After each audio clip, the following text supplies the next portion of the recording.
धनु राशि वाले व्यक्तियों के लिए मई का महीना क्या कुछ खास लेकर आया है, आइए इसके विषय में मैं आपको विस्तार से बताता हूं। यह मासिक राशिफल मैं आपके गोचर कुंडली में ग्रहों एवं नक्षत्रों की स्थिति एवं उनके चाल के आधार पर बता रहा हूं। तो आइए सबसे पहले मैं आपको यह बताता हूं कि आपके गोचर कुंडली में आखिर ग्रहों की स्थिति क्या रहे। तो देखिए, आपके गोचर कुंडली में बृहस्पति महाराज आपके छठे भाव में विराजमान है। वहीं मंगल, राहु और बुध आपके गोचर कुंडली के चतुर्थ भाव में विराजमान है। शनि आपके तृतीय भाव में विराजमान है। वहीं सूर्य शुक्र के साथ आपके पंचम भाव में विराजमान है। केतु आपके दसम भाव में विराजमान है। और ग्रहों एवं नक्षत्रों की इसी स्थिति के आधार पर आइए सबसे पहले मैं आपको बताता हूं कि कैरियर की दृष्टि से यह महीना कैसा रहेगा। देखिए, कार्य क्षेत्र के दृष्टिकोण से अगर यह देखा जाए तो यह महीना उतार चढ़ाव से भरा रहने की पूरी संभावना है। दसम भाव के स्वामी बुध महाराज चतुर्थ भाव में अपनी नीच राशि मीन में विराजमान रहेंगे और उनके साथ राहु और मंगल जैसे ग्रह युति संबंध बना रहे हैं। इससे आपको कार्य क्षेत्र में परेशानियों का सामना करना पड़ सकता है। आपकी किसी से कहा सुनी भी हो सकती है। मुंह जबानी जंग होने से कार्य क्षेत्र का माहौल अनुकूल नहीं रहेगा और इससे आपको नौकरी में कुछ परेशानियों का सामना करना पड़ सकता है। दसम भाव में केतु महाराज के विराजमान होने से आपका मन काम में कम लगेगा। आप किसी बात को लेकर परेशान नजर आएंगे।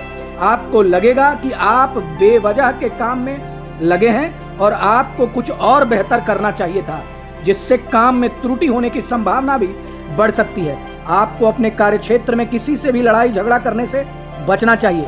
हालांकि एक बात अनुकूल रहेगी कि आपके गोचर कुंडली में देवगुरु बृहस्पति आपके छठे भाव में विराजमान है और वहां से आपके दसम भाव पर दृष्टि डाल रहे हैं, जिससे आपको नौकरी में अनुकूल परिणाम भी धीरे धीरे मिलेंगे और वरिष्ठ अधिकारियों का सहयोग भी आपको मिलेगा। अच्छी सफलता के योग बनेंगे। और अगर आप व्यापार करते हैं तो व्यापार में भी आपकी प्रगति संभव है, लेकिन परिवार के सदस्यों का हस्तक्षेप आपके व्यापार में बढ़ सकता है, जिससे आपको कुछ परेशानियां इस महीने उठानी पड़ सकती है। अब आइए मैं आपको बताता हूं कि आर्थिक दृष्टि से यह महीना आपके लिए कैसा रहेगा।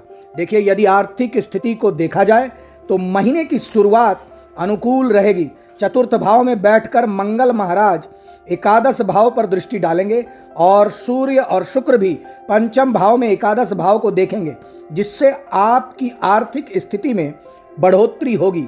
आर्थिक लाभ के योग बनेंगे। एक से ज्यादा माध्यमों से आपके पास धन आगमन के योग बनेंगे। लेकिन चौथे भाव में राहु मंगल के अंगारक दोष के कारण किसी भी तरह की संपत्ति के खरीद बिक्री से आपको बचना ही बेहतर होगा, अन्यथा उसके विवादित होने की संभावना हो सकती है और उसमें आपको हानि भी उठानी पड़ सकती है। सूर्य महाराज की कृपा से सरकारी क्षेत्र से भी धन लाभ के योग बनेंगे। शनि महाराज तीसरे भाव में बैठकर आपको बाहुबल और परिश्रम से आर्थिक लाभ कराएंगे। सूर्य के छठे भाव में आ जाने से खर्चों में कुछ बढ़ोतरी होगी, लेकिन बुध ग्रह भी पंचम भाव में आने से आपके व्यापार में अच्छे धन लाभ के योग बनेंगे। अब आइए मैं आपको बताता हूं कि स्वास्थ्य की दृष्टिकोण से यह मई का महीना आपके लिए कैसा रहेगा। देखिए, अगर स्वास्थ्य की दृष्टिकोण से देखा जाए तो यह महीना आपको थोड़ा परेशान कर सकता है। राशि स्वामी बृहस्पति महाराज रोग के भाव यानी कि छठे भाव में मौजूद हैं। इसकी वजह से आपका स्वास्थ्य थोड़ा कमजोर बना रह सकता है। 3 मई को बृहस्पति अस्त अवस्था में आ जाएंगे और यह समय स्वास्थ्य को और कमजोर बना सकता है। आपको अमाशय से संबंधित समस्या परेशान कर सकती है और छाती में जलन, जकड़न या संक्रमण जैसी समस्या भी होने की पूरी संभावना है। सूर्य के वृषभ राशि में 14 तारीख को आ जाने से वह आपकी स्वास्थ्य समस्याओं को दूर करने में महत्वपूर्ण योगदान प्रदान करेंगे और आपकी रोग प्रतिरोधक क्षमता को बढ़ाएंगे। आपको स्वास्थ्य समस्याओं को नजरअंदाज नहीं करना है। आप सुबह की सैर और थोड़ा बहुत व्यायाम और योग को डेली रूटीन में शामिल करें, तभी आपको अच्छा स्वास्थ्य लाभ मिल सकता है। अब आइए मैं आपको बताता हूं कि प्रेम और वैवाहिक दृष्टिकोण से यह मई का महीना कैसा रहेगा। देखिए, यह महीना प्रेम की दृष्टिकोण से बहुत बढ़िया रहने वाला है।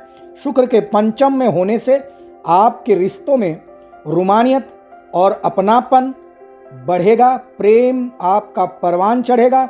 हालांकि उच्च राशि के सूर्य भी विराजमान है यहाँ पर, इसलिए आपके पार्टनर के मन में थोड़ी बहुत ईगो या अभिमान भी हो सकता है, और जिसकी वजह से अहम का टकराव दोनों के बीच संभव है। इससे बचने की कोशिश करें तो यह समय आपके लिए अनुकूल रहेगा।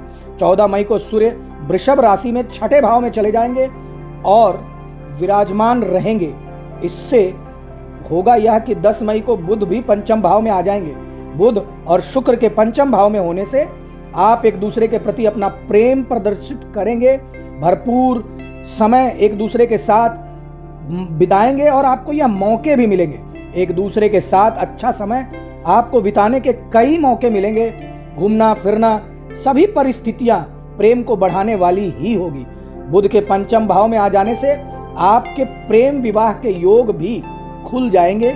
इसलिए यदि आप किसी को पसंद करते हैं और उनसे विवाह करना चाहते हैं, जो आपके मन की बात उनसे कह सकते हैं और आपको प्रेम विवाह में सफलता भी मिलेगी। देखिए, अगर आप विवाहित हैं तो आपका विवाहित जीवन अत्यंत ही अच्छा रहेगा और आप अपने जीवन के साथी के साथ मिलकर कई जीवन के फ्यूचर के फैसले लेंगे।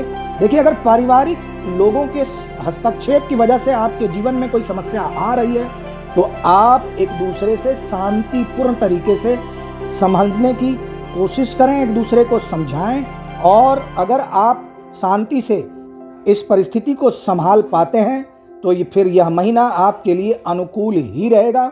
जीवन साथी के स्वास्थ्य को आप तवज्जो दें और अगर उन्हें कोई समस्या होती है तो तुरंत चिकित्सक से सलाह लें। उनका स्वास्थ्य इस महीने थोड़ा बहुत कमजोर रहने की संभावना है।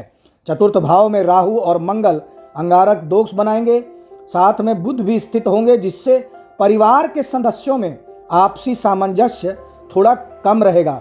परिवार में अशांति बढ़ सकती है। आपकी माताजी को स्वास्थ्य समस्याएं परेशान कर सकती है। अब आइए मैं आपको बताता हूं कि आपको आखिर कौन से वे महा उपाय, ज्योतिषीय उपाय करने हैं जिससे कि यह महीना आपके लिए अत्यंत ही सुखद हो जाए। देखिए, प्रतिदिन आपको सूर्य देव को जल चढ़ाना है। रोज शाम के समय हनुमान चालीसा का पाठ करें और प्रत्येक दिन प्रतिदिन अपने मस्तक पर हल्दी अथवा केसर का तिलक अवश्य लगाएं और किसी ब्राह्मण या विद्यार्थी को बृहस्पतिवार के दिन कुछ भी पढ़ने की सामग्री अवश्य भेंट करें। धन्यवाद।